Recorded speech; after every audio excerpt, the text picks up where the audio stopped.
Jika subuhnya didahului dengan sholat sunat, pasti seluruh dunia beserta isinya dia dapat.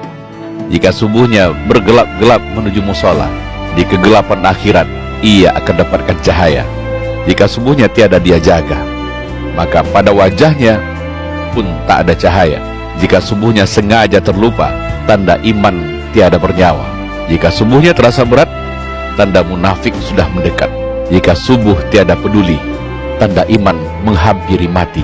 Jika subuhnya tiada berjamaah, tanda hidupnya akan hilang barokah. Jika subuhnya tiada di masjid, tanda imannya ada penyakit.